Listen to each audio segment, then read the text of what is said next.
Hello, welcome to the Housing Sector Podcast. Today, my guest is Joe Halewood, who is founder of the Housing Support Management, which he set up about 25 years ago.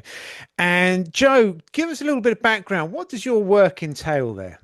It's very hard to explain because it's a real niche sector where supported housing meets general needs housing, the mainstream housing provided by housing associations, councils, and even private landlords. Um, and currently, the biggest issue is affordability, um, caused by the numerous and repeated cuts to housing benefits year on year that policies such as the benefit cap create. That then means that people are not able to leave homeless temporary accommodations or refuges because housing benefit will not pay them enough to afford the cheapest social housing properties. Now, how have we got here? Because surely we want to get people out of temporary housing and into real homes. How have we managed to find this shortfalling? How has this come about? Well, the austerity programs that were called welfare reforms of 2012, the most well known is the bedroom tax or spare room subsidy. But alongside that, there was another policy which is far worse called benefit cap, which cuts the overall amount of welfare benefits that a household can receive.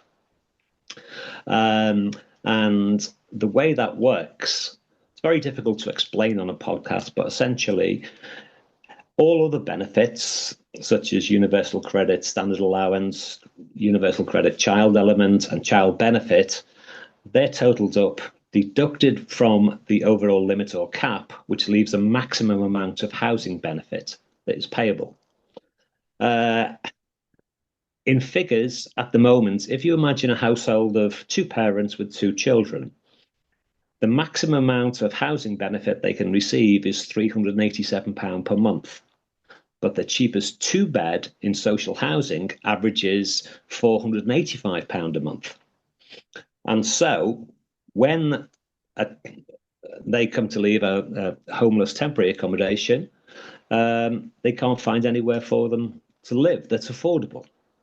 And affordability generally is the biggest issue of the housing crisis, not the undersupply of social housing. So Um, if we follow that out, then have we got empty homes that could support people, but they just can't get the benefits in place to move in? that's one dimension, but not the greatest dimension. Uh, Figures vary.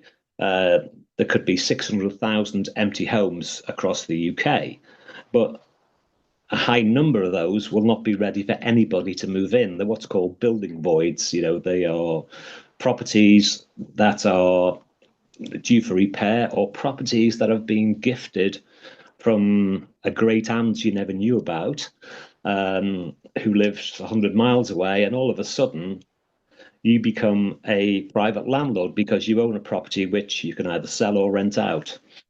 So a lot of them are not available as well.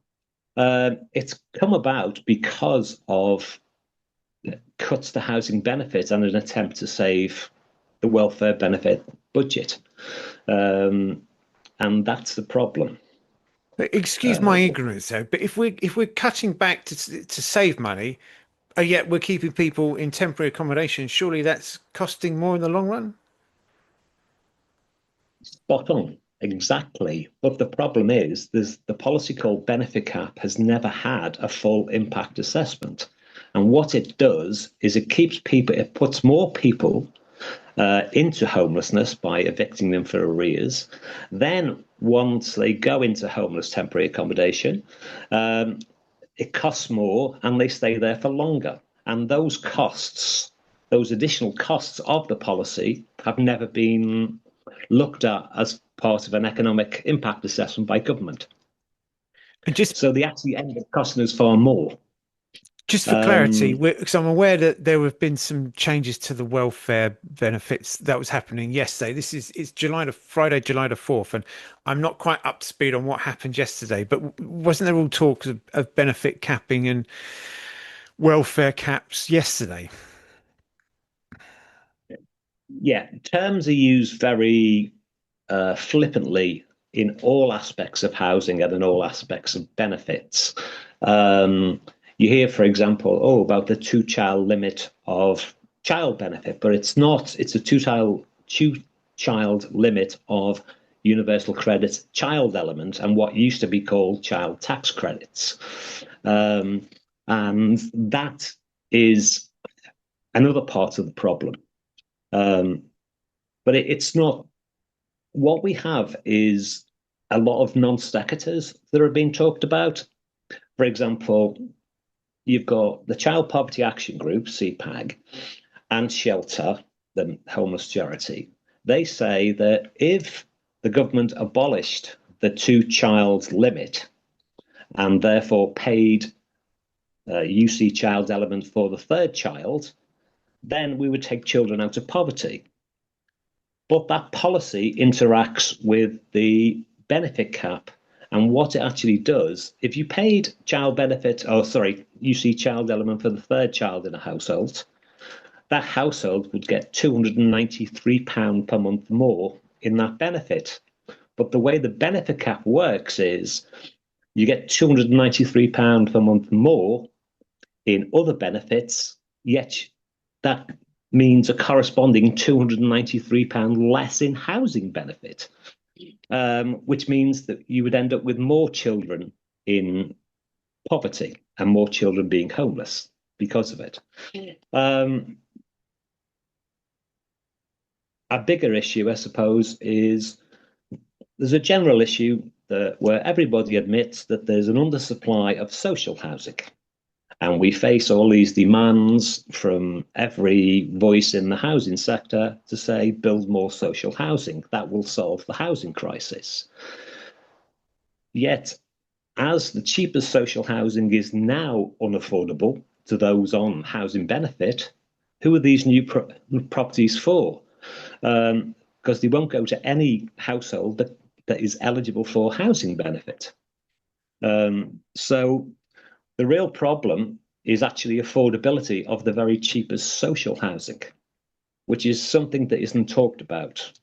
You will hear, uh, see, or read many articles about the unaffordability of private renting, but you never hear the same arguments about social housing. But they are very much there because if households who qualify for or who are eligible for housing benefit do not get social housing because they don't get enough in benefit to pay for it, then they end up in homeless temporary accommodations.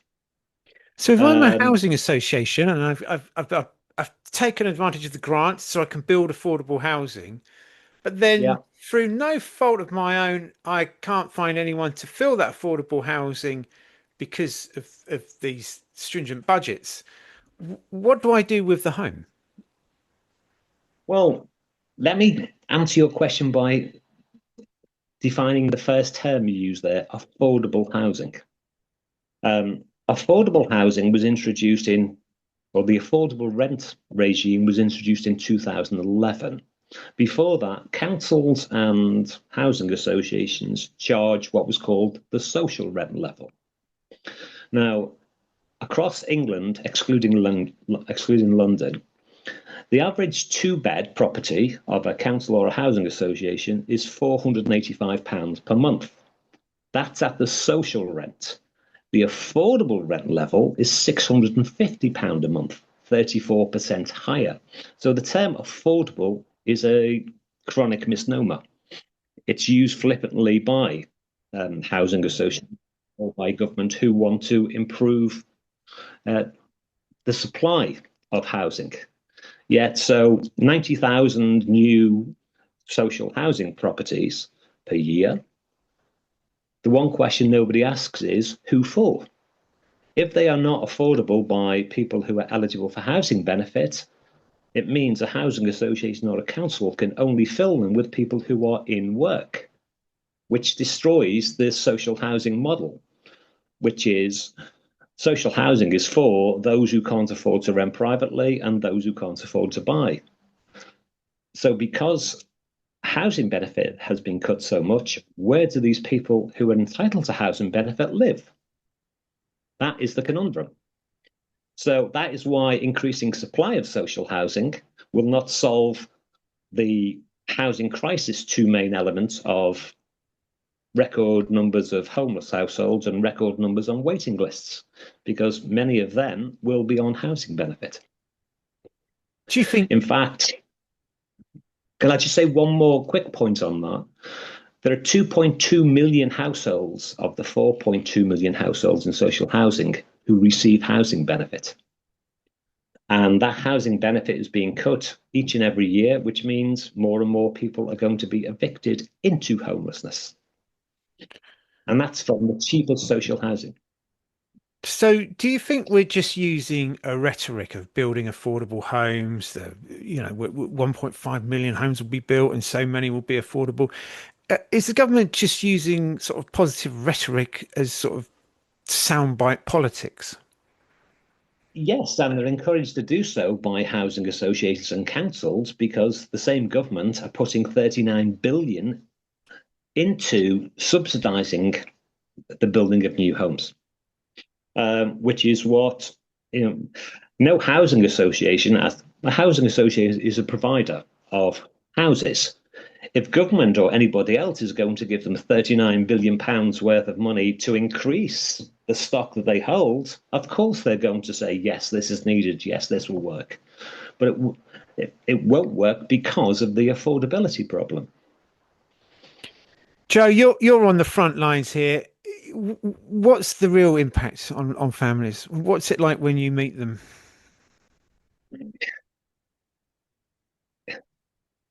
You have to, you can't help. People become um, homeless for so many different reasons. Okay, we've got the deserving, as it's seen, homeless of women fleeing domestic violence and abuse. Nobody that's deserving, but any other homeless category, any other homeless cohorts are seen as undeserving or it's their fault. Yet they could have been moved into temporary homeless accommodation because of their block of flats has got flammable cladding, or there's been flood or fire or lightning or any other issues. Um, and they tend to get forgotten about. They tend to get placed in these facilities, which is quite often a family of a couple with two children will be given typically one family room in a travel lodge hotel. Uh, where they stay for months and months on end. There's nowhere for the children to have to do their homework. There's no ironing facilities. There's no kitchen facilities. Um, and there's no privacy for adults or children there. And you never know who's in the next room to you. So there's all of those aspects. 30 years ago, every local council had its own homeless families units, as they were called, that were run in-house by councils. And I managed a few of them. And they're not the best places in the world, but they're 100 times better than dumping a family with children in one room of a travel lodge or in some converted former office block in the middle of nowhere, which also happens as well. So you can't help but feeling sorry for them because children's educational and other life chances are damaged by being in that sort of provision.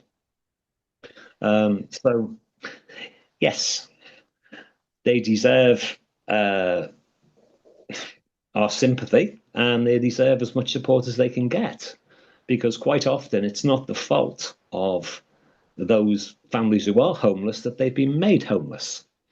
You know, we hear about nasty private landlords, proverbially, who throw people out on the street at the drop of a hat.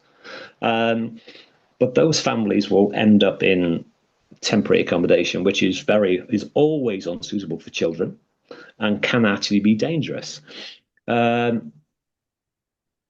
we don't have enough sympathy and we don't look at what the problems are. How do you get out of homelessness is the only way now is to find a job. But how do you find a job when you're paying, you know, and staying in a travel lodge and paying £50 or £60 a night for the privilege, £2,000 a month? There must be some job to get you out of homelessness. So there's all of these dimensions to it. But I think in every field, always comes down to the bottom line. It always comes down to affordability. So if we build these 90,000 new social housing properties per year, the question is who for? Because they won't be going to those most in housing need and those who can't afford, or who most can't afford to buy or to rent privately. Because quite simply, housing association councils cannot afford such households. What you've heard so far is probably, you will have noted, I have a tendency to mention numbers a lot.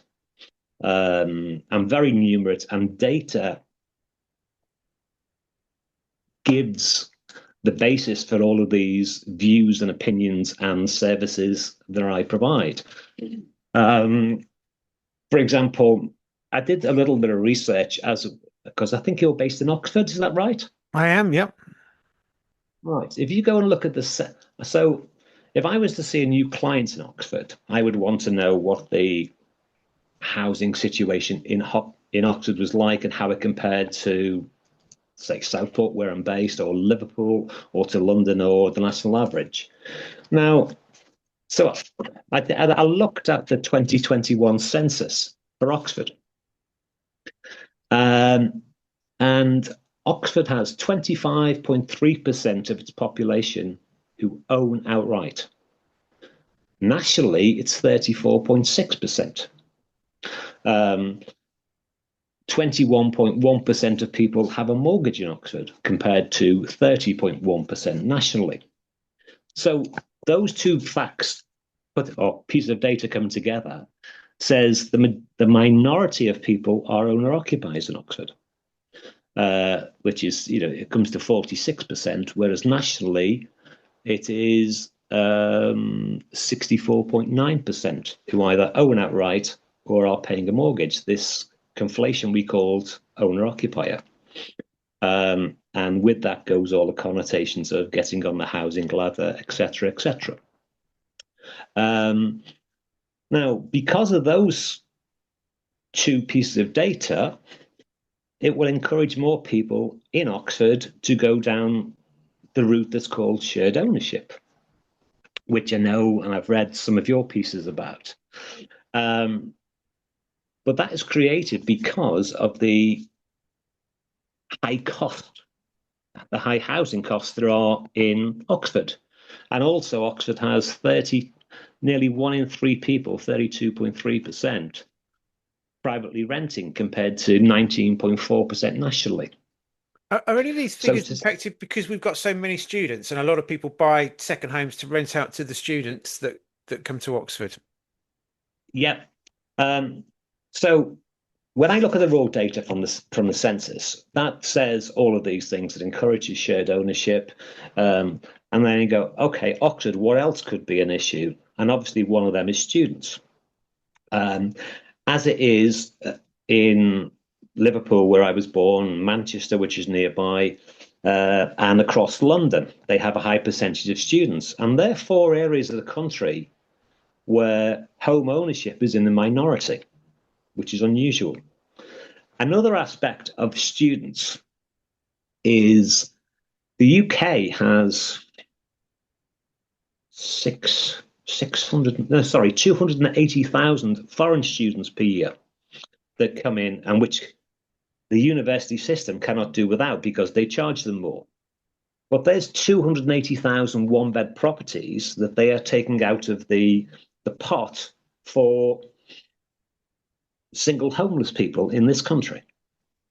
If you're a private landlord who owns, I don't know, you've got a big Victorian house, you convert it into 5 bed sits, it's much more money is brought in by renting that out to 5 students rather than renting it to 5 single homeless people. And therefore, single homeless people spend longer in homeless hostels because there's a lack of supply. So students, while they benefit the economy locally and they benefit universities, the negative impact they have is that they make massive calls on the housing supply in university towns and cities, and thus make it far more expensive to buy and get on the housing ladder in those cities. So yes, in Oxford, obviously its high percentage of students directly translates to higher housing costs for everybody else, which is fine if you're on the housing ladder, if you own outright, but if you're not and you're seeking to get there, it's problematic. Joe, it's another alarming conversation we're having here. If there was, what's the first step we take to fixing this? What's the initial step we make to putting ourselves on the right track? In housing terms, we have to abandon policies such as benefit cap, which is a stealth policy. I told you before that 2-parent, 2-child household today gets a maximum of £387 per month in housing benefit. When the policy began in 2013, they were entitled to £1,032 a month. So it gets cut in actual terms each year. And it also applies in the private rented sector. So when you have all the housing and homeless experts, in inverted commas, who are saying that the freezing of LHA rates is the principal reason for homelessness, it's not. Because if it was, the freezing of LHA rates is actually a 0% cut in actual terms. You get the same as the year before. So the two parent, 2-child household would still get £1,032 per month or up to that amount in housing benefits a day. Yet their maximum entitlement is £387 a month. So it's actually been cut by 63%. But nobody talks about it. And there's lots of, as I said before, bottom line arguments always win out. When you look at the data, 2 plus 2 always equals 4. But there are so many people in the housing sector, in inverted commas, who don't want to raise awareness of that data because it spoils their £25 billion a year social rented sector turnover. I have always spoken out. I can afford to do that. I'm lucky. I will always say what the problems are, not overtly provocatively, but I will say what those are because I'm able to do that. I have no boss or board to answer to, so I can challenge a housing association chief executive or the head of shelter or whoever it may be, and I try to do that. So I'm fortunate in that, but I am a maverick consultant in the northwest of England. And even though I work nationally, my influence is pretty minimal.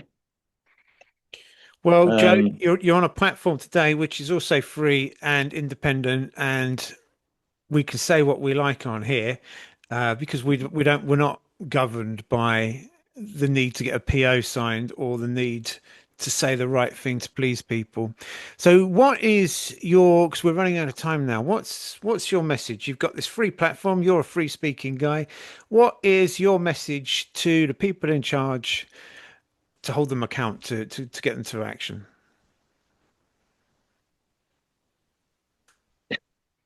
It's a question of stopping government or housing association sector from telling people what they want to hear and actually do something that's meaningful. the appearance of doing something about a problem, as the government are doing with putting 39 billion in capital subsidy into housing, is one thing, but it won't actually change anything because the only people who will benefit from that are people who are in work, not the people who are in homeless hostels and homeless temporary accommodation and refugees in record numbers or on waiting lists in record numbers, because they are eligible for housing benefits. And you can still get housing benefit whether you're in low paid work as well, but they will benefit from this increase in supply of housing. So, and instead of that, and because of, for example, what I said to you about Oxford, the high housing costs in Oxford, it forces more and more people down the shared ownership route, which is a term that I do not like because the High Court have said that shared ownership is actually a tenancy, even if you staircase up to 100% and you've still got some rent of or service charge of any level left. And there's a case called Richardson versus Middle and Hart from 2008 where a woman put down 49,000 for a 50% share. She put it down straight away from savings, not from a mortgage. And then a month or so later, she had to flee the property with domestic violence and abuse. She then goes to a refuge, and the council pay the housing benefit at the refuge, and for the first 12 months, pay the housing benefit, which was a rent element. But then they stop it. What then happens is she went into arrears, and the housing association put in a claim to repossess the property, a mandatory claim, using what's called ground eight, and the judge had no option. They had to hand the property back to the housing association. And so the housing association got a property that was worth £150,000, of which the shared owner, in inverted commas, had paid £50,000, and she lost. Yeah. So that case has had so many types of appeals that are going to happen in the Court of Appeal, but since 2008, it hasn't, and that is still the law. So shared ownership is actually a tenancy product, not an ownership product. And that's an example of affordable housing that, it's the flippant use of terms, which people accept as valid because they're used so often. Yeah, and there's lots of shared ownerships, myself and my wife included, are thinking, hang on a minute, we're just stuck in a toxic relationship here. And I think shared ownership is suddenly starting to come under the spotlight a bit more. Joe, it's been great talking to you. Thank you very much indeed. Can you send me some links that I can put in the comments field so people can do a bit more research? Because I'm aware that we've covered a lot of ground and there's been a lot of information. We'll get that. They'll be in the comments field for people to do. Stay strong, keep up the great work. Thank you very much indeed, Joe.